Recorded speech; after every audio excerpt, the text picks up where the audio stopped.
Hello everyone, good afternoon po sa ating lahat. And for today's vlog mga kapwa ko kasari, ang gusto ko namang i-share sa inyo ay kung ano yung mga ibinibenta kong sigarilyo dito at kung may ahente ba ako. Opo, mayroon po akong ahente dito at kung magkano na ang aking bintahan dito sa aking mga panindang sigarilyo. So, bali may dalawa akong ahente, si GTI at saka si PMFTC. So, ang ginagawa ko po dito ay consignment, bayad, utang. So, ang dalaw nila dito sa akin, so pasensya na kayo kung maingay kasi ang aking tindahan ay nasa tabing daan lang po. Kaya yung mga malalaking truck, ang ingay. Ayan, so pasensya na po kayo. So, saan na ba tayo? So, bali may dalawa akong ahente ng sigarilyo. Ito ay si PMFTC at saka si GTI. So, bali ang aking ginagawa ay consignment, bayad, utang po ang aking ginagawa. So, ang punta po nila sa akin is every 2 weeks. At si PMFTC, ang schedule niya sa akin is every Friday at saka si GTI naman is tuwing Martes. So, ayan. So, last week, ayan, bali kumuha ako ng sigarilyo kay GTI. Bali ang total na aking nakuha sa kanila, ito yung aking resibo. Medyo napadami yata ako ngayon mga kapwa ko kasari. Ayan. So, bali, ang aking babayaran pagbalik nila, ito ay si GTI, is 11,718. Tapos, ito namang si PMFTC, ayan, konti lang ang aking kinukuha dito. Bali, dalawang items lang. Ito ay yung Marlboro at saka Chesterfield. Yun lang ang aking kinukuha. Wala nang iba kay PMFTC. So, bali last na punta nila sa akin, bali ang kinuha ko lang kay PMFTC is dalawang rim ng Marlboro Red at saka isang rim ng Chesterfield. Ayan. So, yun lang ang aking kinukuha kay PMFTC. At kay GTI naman, ayan, ang aking kinukuhang sigarilyo sa kanila is Camel Red.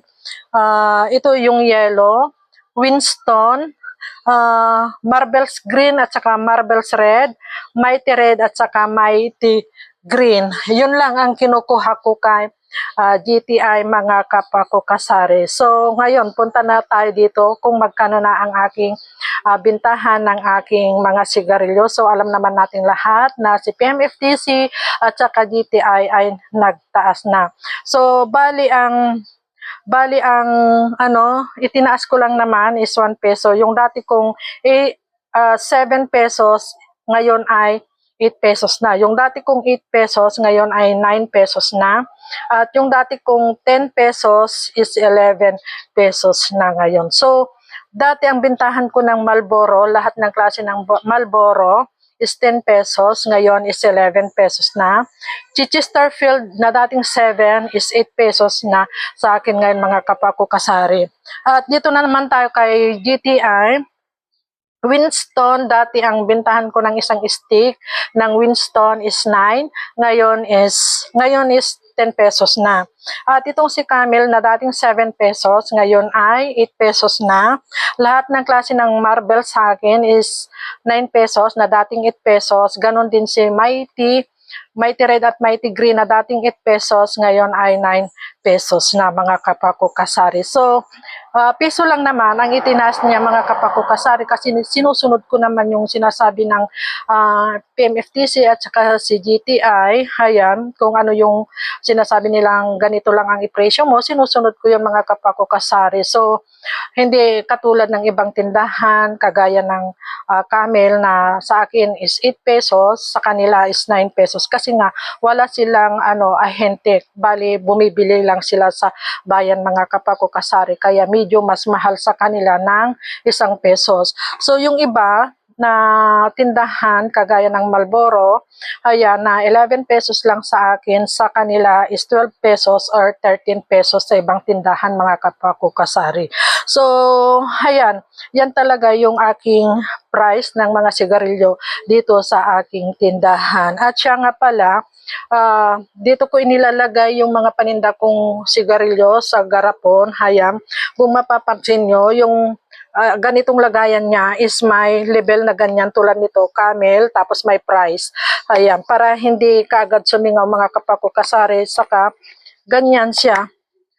So, nakapataob, ayan, nakaganyan, para pag kinuha mo, itong dulo ang mahahawakan. Kasi yung ibang customer natin masiselan, ayaw nilang nahahawakan natin dito. So, itinataob kong ganyan mga kapwa ko kasari, ang aking mga sigarilyo.